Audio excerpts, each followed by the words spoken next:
শিক্ষার্থী বন্ধুরা, এবারে দেখো ২ নম্বর যে প্রাবল্যের ম্যাথটা রয়েছে এখানে বলে দেয়া আছে পরস্পর থেকে ২ মিটার দূরে ১০ ন্যানোকুলম এবং ৫ ন্যানোকুলম মানের দুটো চার্জ অবস্থিত।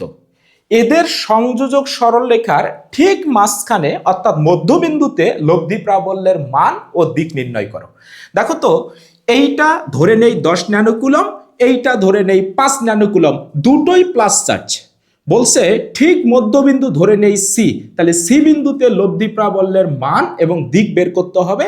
আর চার্জ দুটোর মধ্যবর্তী দূরত্ব আমার দেয়া ছিল ২ মিটার। তাহলে আমি আগেই বলেছি প্রতিটা চার্জের জন্য আমরা মধ্যবিন্দুতে প্রাবল্যের মান বের করে নেব এবং দিক বের করে নেব। বলতো ১০ ন্যানোকুলম চার্জের জন্য এই ১ মিটার দূরত্বে, যেহেতু এটা মধ্যবিন্দু, তাহলে এইটুকুর মানে হবে ১ মিটার, তাহলে এইটুকুর মানও হবে ১ মিটার।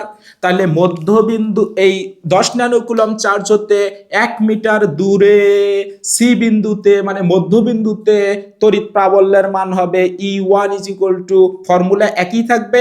বলতো কিউ এর মান কত হবে? ১০ ন্যানোকুলম, তাহলে আমরা কুলম করে নিয়েছি। কত দূরে? ১ মিটার দূরে, তাহলে মানটা হবে 90 নিউটন পার কুলম। এর দিক কোন দিকে হবে?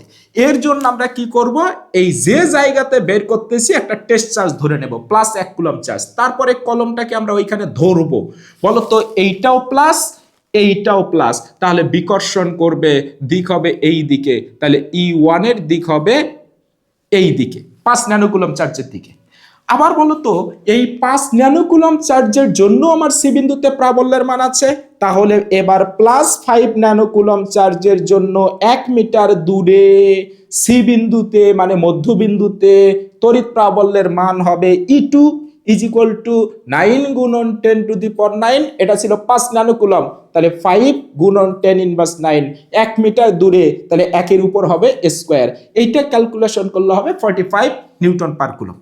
এইটার দিক কোন দিকে হবে? এই 45 এর দিক, এই 45 এর দিক এই দিকে ধরো, কলমটা ধরো। বলতো এটাও প্লাস ওইটাও প্লাস, ও ঠেলবে একে, তাহলে দিক হবে এই দিকে।